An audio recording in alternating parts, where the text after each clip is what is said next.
Two. What's going on, guys? This is your host of the most, Philly Jim, coming at you guys with another stream, another episode of the Read and React show. I'm here with my man, 3672, per usual. So, what's going on, Joe? How you doing tonight, man? All right, man. Just think I'm finally over. I mean, kind of not really over this loss that we had this past week, but yeah, I mean, see what goes on rest of this week. Yeah, I mean, when you come out and play like we did against Miami, a team like Miami, who is pretty much trying to lose, it's not easy to get over that loss. So, I mean, what is there really to say? Let's go. We didn't do the recap show the other night, so we'll just briefly go over this game against Miami. I'll go first. I am absolutely appalled and disgusted by what I saw. And the shit after the game, and I'll get to that in a minute with Doug Peterson and all his comments about how Miami is a good football team and stuff like that. That's not the kind of shit that you want to say after a loss like that. But Carson Wentz was not perfect in that game, but he played pretty well. He played as well as he's played in a long time. He missed a few throws, but I'm not gonna put that loss on him. The defense was absolutely horrendous. The effort was terrible. Very undisciplined performance. A lot of penalties. A lot of bullshit. Defense. Jim Schwartz. I've been giving him a lot of credit lately, but Jim Schwartz failed miserably to make adjustments in this game. We were getting killed by Devontae Parker, and he was eating us alive, and they wouldn't put any safety help or do anything to help him. So the effort was horrendous. It was an embarrassing loss. Shit like this shouldn't happen. Zach Ertz should be ashamed of himself for dropping those two passes. But yeah, I mean, embarrassing loss. What is there to say? It was predictable. I really didn't think we were going to lose to Miami, but the way we lost to Miami was typical Philadelphia Eagles fashion. So it was pretty predictable. So those are pretty much my thoughts. I'll let you let me know what you think about that loss to Miami. I had us losing this game. I had us losing this game, and I just said we were going to lose because we've lost the past couple straight. So, statistically, Carson had a good game. We were doubling on Devontae Parker after a while. Gesicki, the tight end, was killing us, and that running back, I don't know who the hell they have now. He was running all over us. It was just all around. It was just really bad. It just looked like we didn't really want it. The quarterback situation, we don't know Ronald Darby and Jalen Mills have done good the past few weeks, but unfortunately, when they're in coverage, they have really bad track of the football. I mean, they just can't. They'll have the coverage, but they can't track the football while they're jumping up, or they get killed by oversized guys that are a lot bigger than them. Lack of run, throwing the ball 48 times, running only 19 times. This is not how you run an offense. This is not how you should be. This isn't balanced enough. Yeah. I think it's worse with the more Carson Wentz has to throw the football, the worse it's going to get. He did miss a few, but, unfortunately it's just, things just happen. But I know J.J. Arcega-Whiteside got a touchdown in this game, but really he wasn't utilized at all. Like the whole problem of this offense is these guys aren't utilized to their advantage for Carson Wentz to be successful, whether it's the route combinations, whether it's guys getting guys open for Carson Wentz, and unfortunately we just don't have the personnel for it. I think it could work, but they're just not doing it the right way. And it's really unfortunate that we had to do that. We get a pick right in the beginning. Ronald Darby came up. I was like, oh fuck! I was like, yes. I'm like, that's what I'm talking about. Then we go up, score a touchdown. Next Dolphins drive, they punt the ball, and we go 3 and out. They punt the ball, and they punt the ball not even 25 yards, like it's on their side of the field. We get the ball back on their side of the field already, and it's just like here we go again. Can't figure out how to do this offense. Carson is holding onto the ball way too long. He's got no quick release. His progressions are really bad. Carson's progressions have been bad the past few weeks. They've been really bad because I think he's only looking at like half the field when he's out there. He's not really looking at his whole progression when he's out there. You know where he's throwing it. You know when he's running it. It's pretty damn obvious. Carson gets the ball in his hands. He looks at one spot the whole entire time, and you know where he's throwing the football. So, I'm tired of the tight end screens, the tight end screens up the middle. I'm tired of all the 2 tight end sets. I just can't wait until later on or whenever to get a receiver in the building, because this is just it's Zach Ertz, 2 crucial drops. Dallas. These other guys, JJ Arcega-Whiteside was supposed to get that big full start in this game. And, they didn't really, I don't know. They were all over the place, all these guys. But too many penalties. That was another thing, was penalties. I mean, over 10 penalties in this game. Aguilar had a nice catch and run called back. Everything that was positive that happened this game was called back. And that's a huge problem. That's a discipline issue. That's a coaching issue. That's on the coaches not preparing these guys all week to play in a football game. So there's a lot of stuff they need to fix. And you know what? You got the Giants this week, and, you really can't talk shit this week, really. You really have to put your hands together and fucking pray, because you don't know what's going to happen. You don't know whether this team is going to show up or they're not going to show up. So very disappointing loss against the Miami Dolphins. And as you could tell, I was very disgusted after that game. I made a video. I was very, very I was overall pissed off. And I think the season's over. That's just me. But, it's just a matter of, are the Eagles going to get their shit together? But unfortunately, I just don't have any faith with this coaching staff and getting these guys prepared. Yeah, I mean, mathematically the season's not over, but the season's basically over. But I forgot to bring up the poll question, the Rereact poll question. The Rereact poll question is heading into 2020, Doug Peterson, Howie Roseman, should they or should they not be on the hot seat? We'll come to that. We'll come back to that in a few minutes, but I want to move on to another subject, and it has to do with Doug Peterson. You mentioned how JJ Arcega-Whiteside is he's not utilized very much. Let's talk about Doug Peterson and his coaching, and it's not all his fault, but he deserves a lot of blame that I don't really think that he is getting right now. And Mike Grove, he's got to fucking go regardless. I mean, we heard the report from Chris Mortensen that said, barring a miracle playoff run by the Philadelphia Eagles, there will be major changes. And when my first reaction to that was, well, shit, the fucking sky's blue. Of course there's going to be major changes. I mean, you can't have the bland shit that we saw last year. Like, the offense just looked bland, completely bland, until they had a few good games down the stretch where they put points on the board last year.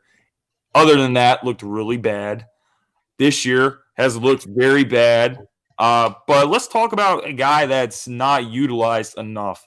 His name's Miles Sanders. He was a second-round draft pick, and since Jordan Howard's been out, he's pretty much supposed to be our go-to guy.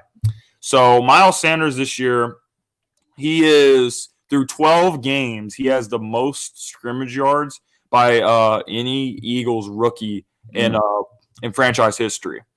And since week 3, Miles Sanders is he's 12th in total scrimmage yards among NFL running backs, but he is 29th in touches. So that tells you one thing. He is doing his job, and he's playing really well, and he's progressed, and he's gotten better every single game. He had the game against Detroit in week 3 where he put the ball on the ground and he had a bad game. But since then, he has really stepped up and he has played exceptionally well. But they're not giving him the ball. He got the ball 4 times in the second half. In the third quarter, you have a 2-touchdown lead against the Miami Dolphins, and you give Miles Sanders the ball 4 fucking times. There is no excuse for that. That is on the head coach. That is on Doug Peterson. Doug Peterson, the honeymoon with Doug is over. The Super Bowl is over. And the further and further we get away from that Super Bowl, it makes me think more and more. We won that Super Bowl because of Uncle Frank Reich. He was the brains behind the Super Bowl run. Doug is showing me that he's not good at game planning. He does not have this team prepared. As press conferences, he says, oh, well, they wanted it more and shit like that. What do you mean they wanted it more? This is a team that is trying to lose on purpose, but you don't have your guys prepared. So we go out there and we get embarrassed. That's on you. Stinks at preparation. Adjustments, can't make adjustments on the fly. I don't think he can find like that one. If there's one weakness in a defense, it's very rare for me that I see him totally exploit that weakness. This is the 32nd ranked rushing defense that we played, and you give Miles Sanders 4 fucking carries in the second half. Absolutely no excuse. I am disgusted, and the honeymoon with Doug Peterson is completely over with me. Your thoughts? No, it's definitely a big difference when Frank Reich was here at the game planning. I think the next thing we have to see is when they actually get rid of the guys we don't want here, bring in some new blood in here, and then see how everything kind of game plans at that point. And then we'll see if Doug is real to what he's doing, or he just needs to go. I think he. I know he's not going to get fired. That's definitely not going to happen. But with some changes, I think we can see what's going on. But with the run game, with Miles Sanders only getting the ball 4 times second half, is that when we were passing the ball way too much and we weren't going anywhere, when we're passing the ball, we're not getting upfield. Every time they even gave the ball to Miles Sanders, it was like he got swallowed up immediately. And I don't know if it's because of bad blocking technique or whatever's going on. But there are a lot of times where the run game looks really good, but only if the pass game is nice and balanced with the run game. But unfortunately, we're passing the ball so damn much that, every time we give Miles Sanders the ball, and I know when they're going to run the ball, they make it obvious. They fucking put everyone to the line and they do some weird things. But with Doug and what's going on here, it's on him. It goes to him, and then he's the one that prepares these guys. And whether he's the head coach, he's in charge of everybody under him. Whether it's the coordinator, which is see what Jim Schwartz is doing with his defense. Even with the defense, we're not going to get away with having bad corners and having a good pass rush. It's just we can't do it anymore. Like in 2017, it worked. But our pass rush was a lot better in 2017 than it is now. Like our pass rush is pretty good right now. It's not bad, but it was a lot better in 2017.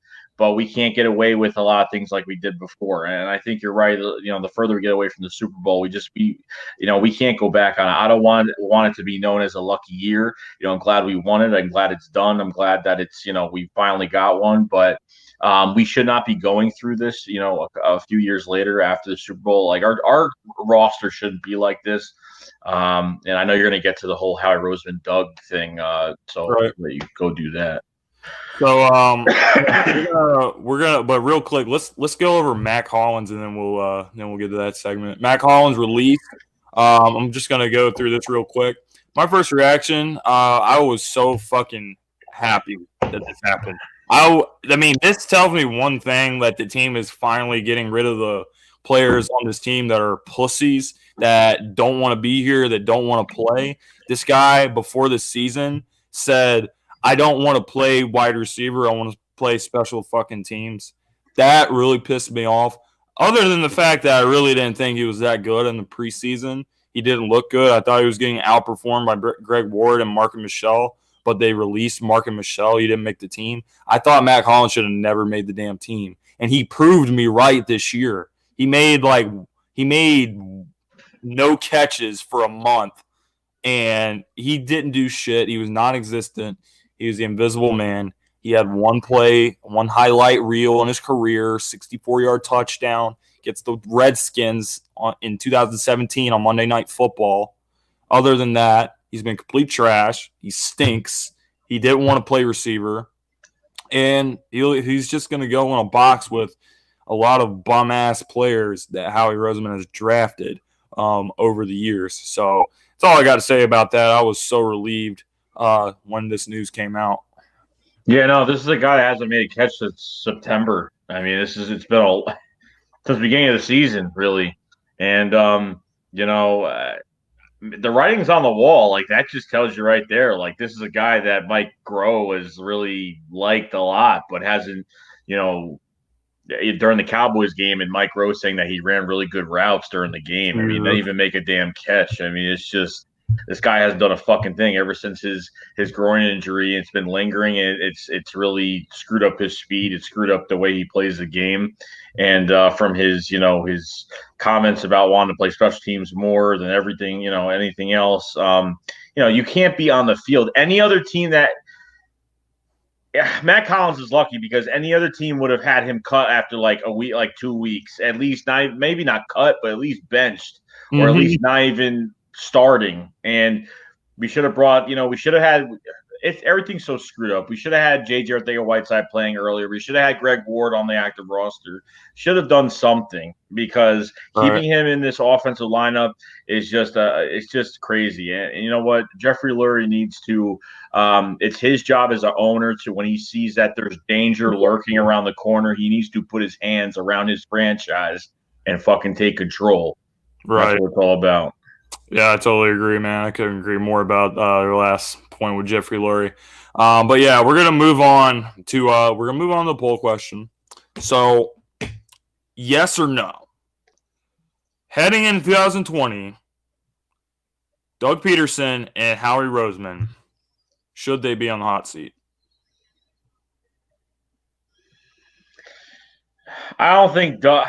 I don't know. With Doug, for me, probably not. Just because I want to see the changes. I want to see I want some outside experienced talent in the coaching staff to come here and then see how it goes from there. I don't think Doug's a bad coach at all. I think he can run this offense fine. I think he can call the plays fine. The problem is it's personnel, which we go straight to Howie Roseman with that. So I give Doug a pass. I'm not going to shit on Doug too much. I understand, like, if the whole scheme falls apart, it's on Doug, but it's not entirely on Doug. So I can't really, and we need some changes on the coaching staff. But when it comes to Howie Roseman, so I don't even know, because you know what? Like, he's been the most cautious can be this year when it comes to when it came to the trade deadline. Just making a move before the trade deadline, like that's what we were kind of waiting for. We're getting injuries, we're piling up injuries, and Howie was really, and we all know what Howie Roseman does. Now we all know that Howie will not give up more than a 4th round pick for any player unless he's a top tier talent in the league. Other than that, that's pretty much it. Like, you want to give an example, take Alshon Jeffrey in free agency. In 2017, we didn't win no bid on Alshon Jeffrey. Alshon Jeffrey came to the Eagles because he wanted to play with Carson Wentz, because he played for a 1-year, $8 million contract. So he didn't come. He could have went to the Colts. He could have went to the Vikings. He had more future security, for his future and everything. But he came here. So Howie didn't win that. Alshon picked us, and we took him, and that was it. But other than that, I know we tried to go after Ramsey for the 1st and 2nd pick, and the Rams offered 1st, 2nd, or 2 firsts and a 4th, whatever. But that's not how you do I mean, I could see he was worth every penny right now. He was worth every penny. I still say we should have had him here, but at the same time, you don't want to end up in like the Rams that have no 5 1st round picks the next 5 years, and get into a thing like that where you're not even a contender anymore. Being just a really bad record right now. But Howie is protecting those draft picks, and you got the 1st, you got the 2nd, you got 2/3, I think a 4th, 2 5ths, and a 6th or something like that. 2 5ths, and should have about 10 draft picks in his draft coming up. Yeah, it's to the point where I know we like the aggressive Howie Roseman, but at the same time, you don't want to deplete your draft picks. We need, after this year now, like, I'm kind of glad we do have them. As of right now, with our record standing, we should have the 12th overall pick in the draft right now. Last week it was the 17th. This week we have the 12th pick in the draft right now. So if we make the playoffs, that draft pick's going to be like, instead of the 12th pick, it's going to be like the 23rd, 24th. Yeah, of course. I mean, I'm just saying as of right now what it is. Right. I mean, of course it's going to change, but Howie Roseman on the hot seat? No, probably not. I don't think that's. I don't think that. I don't think either of these guys are going to be on the hot seat this year. I think next year things are going to have to change, and Howie Roseman and doesn't have Joe Douglas here anymore. Howie Roseman and his deep scouting staff. He said we're deep at the scouting. Those guys, and we need to see what they do in this draft because as of right now, like. We haven't really we've only hit on one guy this past year, two guys this past year, and Andre Dillard and Miles Sanders, and then in 17, back in 17 we really didn't hit on anything really, except Derek Barnett. But you really have to hit on a draft, you really do, and I think that's where it's going to come to place. And he wants to save these draft picks. He didn't want to give. I think the trade deadline was a bunch of bullshit. I think teams wanted way too much. I mean, I think Robbie Anderson for a second was like where we were like, okay, I'll take it because we need a deep threat, and then you have to pay the guy. And I don't know, the Eagles didn't seem like they were interested. They were going after Darius Slay from the Lions. They were, trying to go after some guys here and there. They were biting a little bit. Howie Roseman always makes the phone call, but it doesn't mean anything's going to happen. But when every time there's a free agent out there, they always make a call. Regardless of who it is, they always make a phone call. Right. So I don't think both of them are on the hot seat. I think next year, with a lot of changes, this team could turn around next year. I mean, everyone thinks it's a rebuild, which pisses me off. This isn't no rebuild. Like, literally, it's not going to take much to change this team around. A new OC, a new quarterback coach, a new wide receiver coach, maybe a new DC in the making. John Rivera just got fired from the Panthers. You know what I mean? Dan Quinn might be out of Atlanta. You know what I mean? You never know what you're going to have as a DC and OC. Mike McCarthy's going to coach next year, so you really don't know. But I don't think any of these guys are on the hot seat. I think they're pretty safe right now until they make changes. Okay, well, if we have another season like we're having right now, and we make the changes, and we get a more talented coaching staff, Doug's gone, and we have a good offseason, then Doug's in trouble. Doug's fucked. Now I'm gonna get to Howie Roseman. Howie Roseman hasn't done shit. No. Since the 2017 offseason when did all those 1-year deals, Patrick Robinson 1-year deal, Alshon Jeffrey 1-year deal, Torrey Smith. We brought in all these guys, Timmy Jernigan trade. He tried to duplicate that again this offseason. But let me explain something. You can't just duplicate shit that happened.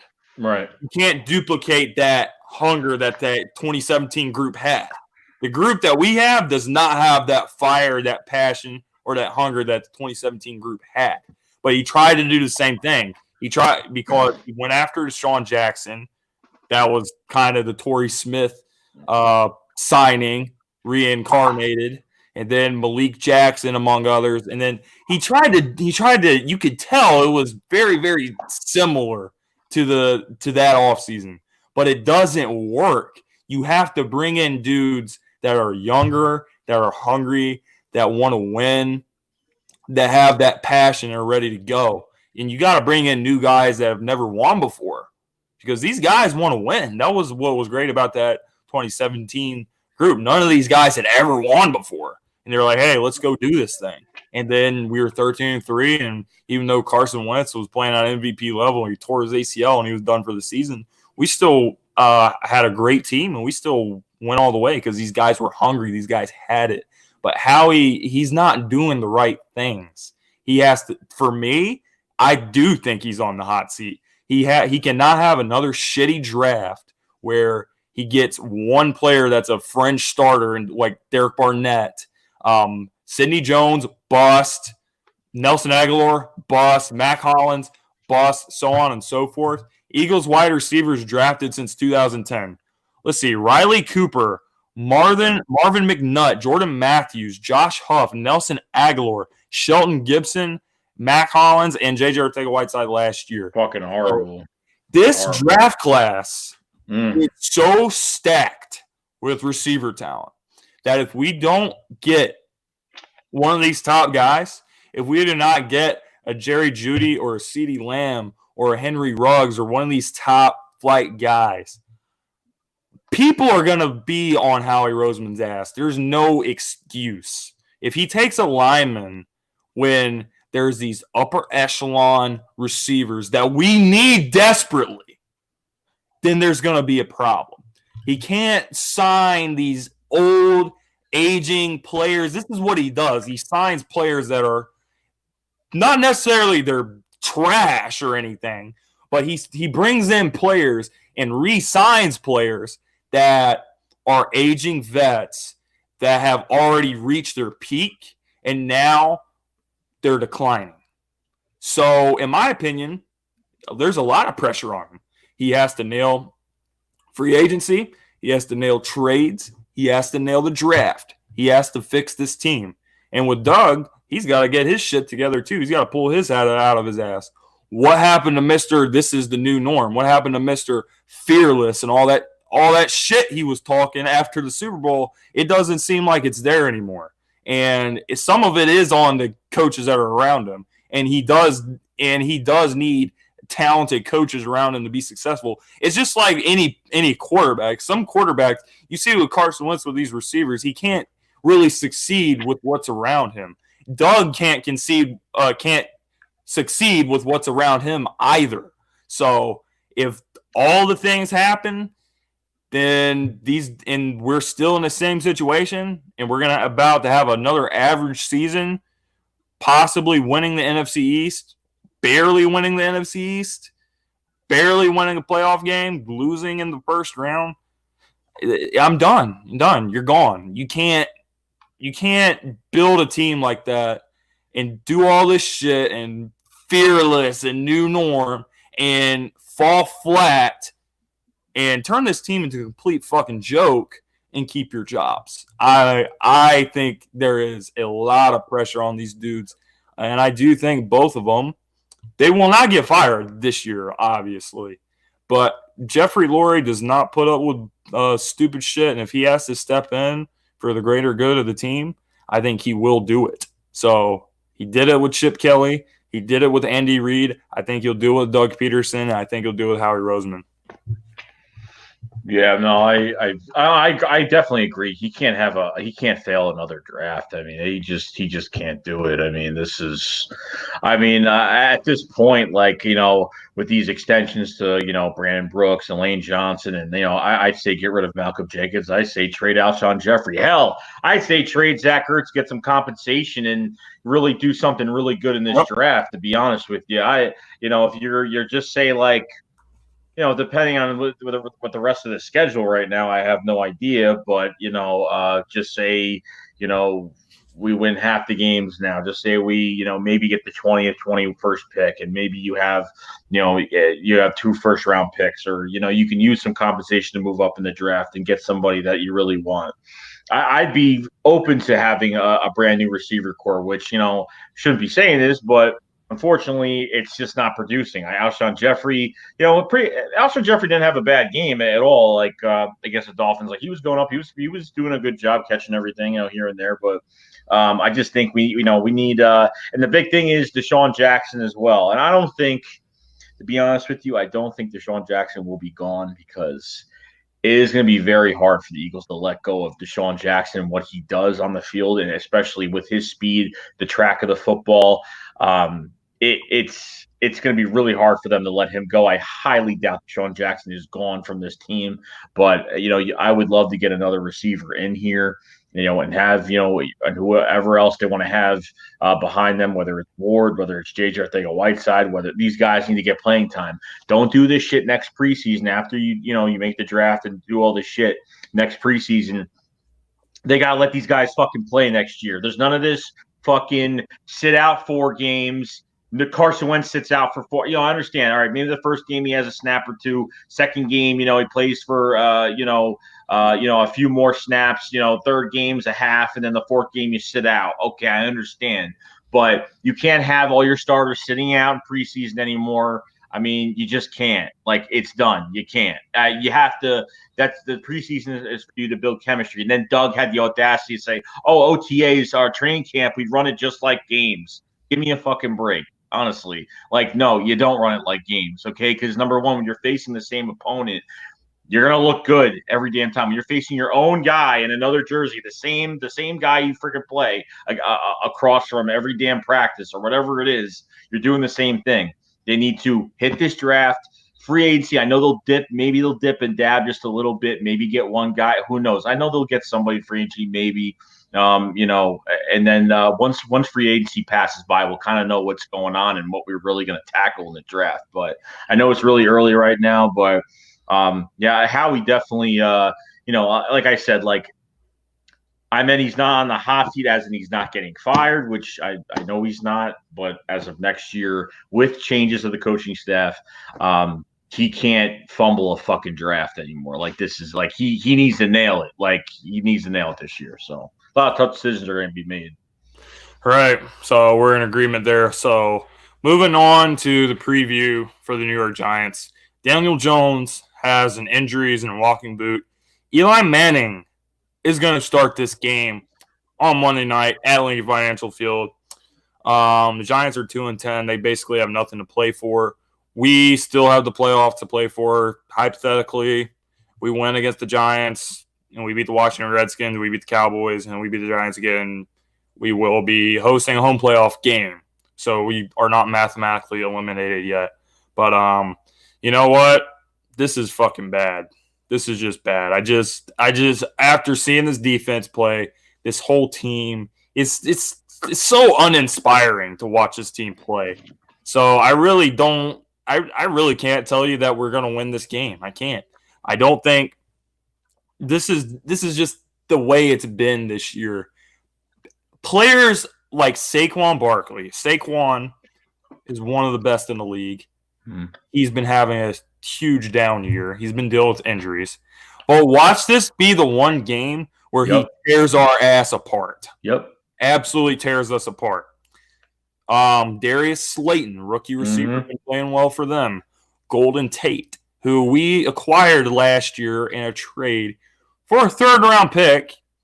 He has been making plays for them, getting yards after the catch, special teams, punt returns. He can really get those yards, and he could not get those yards with us. Gee, I wonder why. I wonder why that is. Oh, yeah, because our coaching staff is a fucking joke. Okay, so even though this is Eli Manning's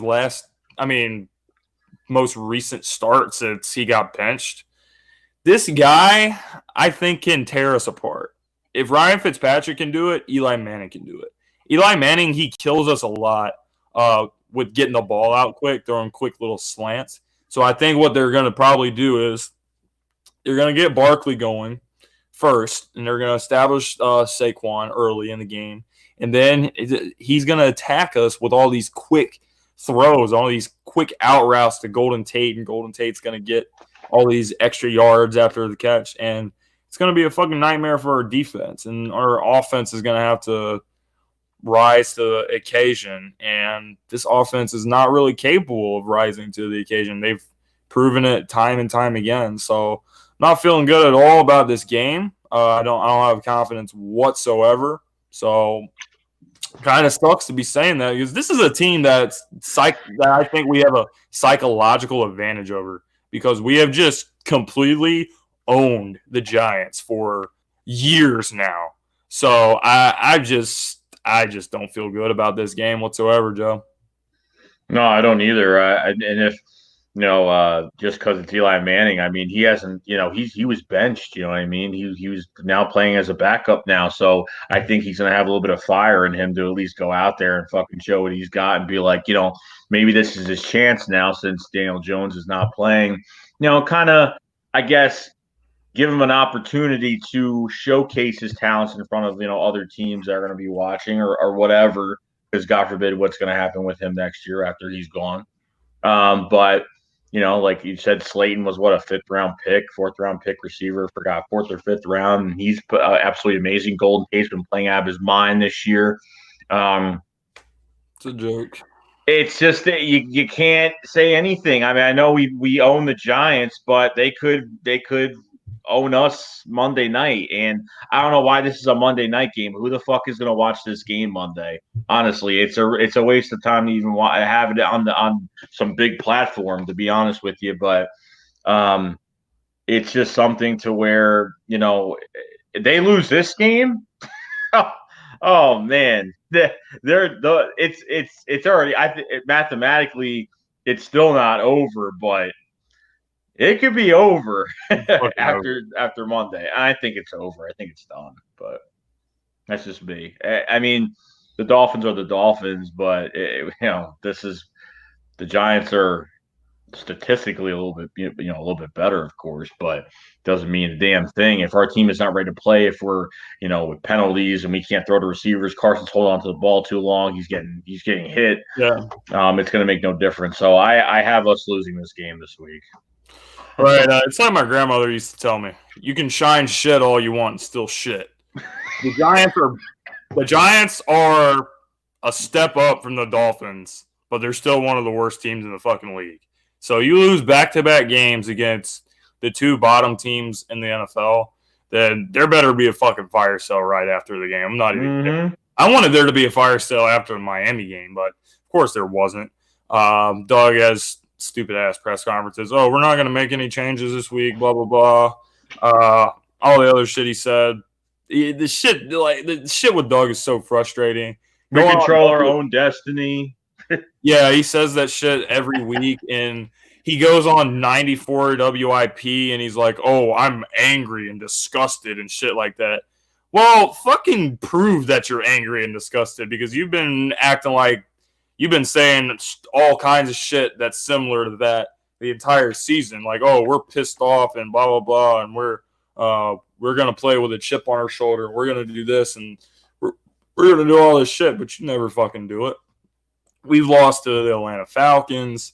We fucking lost to the Dolphins. We lose to the Giants. I'm not going to be surprised, but damn, I'm going to be really, really fucking pissed off because shit like that should not be happening. That is not that's not the culture of the Philadelphia Eagles. That's not the culture that Doug said that he established when he came over as a head coach.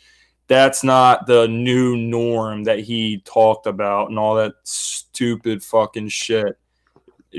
To me, it just seems like it's a lot of empty words. But you know what? I'm just to the point as a fan where I'm like, hey, this is the most exhausting fucking season ever. So at this point, bro, I'm just like, all right, let's just see what happens. If we get our asses whooped, then whatever. If we win, whatever. And that's pretty much that. Yeah, no, I mean, it's just going to come to a point where, I mean, it's been an exhausting season, but at the same time, I think when you go back to 17, I think it was exhausting to the point in 17 where it was exhausting because you didn't want this team to fail, and every time they didn't do a play right or something like that, we wouldn't. We make a huge deal out of it. We've been playing, went on a 9-game winning streak that year, and you just want to keep it going. But I understand how frustrating it could be losing stuff. I mean, you go back to Chip Kelly's year, 2015, before he got fired. We lost I think 4 touchdowns to 4. We got beat by 4 touchdowns by Tampa Bay. We lost by 1 against Miami, and then that was it. After that, it was just really bad. And they were bad teams that we were facing, and we weren't doing the right thing. So. It's just going to come down to execution, and that's what Doug says. It's all, that's a good football team, or execution. About we didn't execute the right way, or it's just the same shit. That's I don't bother listening to him at all. It's just I just don't. It's just dumb. So, that pretty much wraps it up, fam. So thanks for joining us tonight. We'll be back soon. So, Eagles, they're on their last legs. Are they going to do something about it, or are they just going to fold like a cheap lawn chair and be done? We'll see. So, anyway, guys, this is your host and most Philly Jim. This was the Read and React Show. We'll see you guys next time. See you later. Peace. Peace.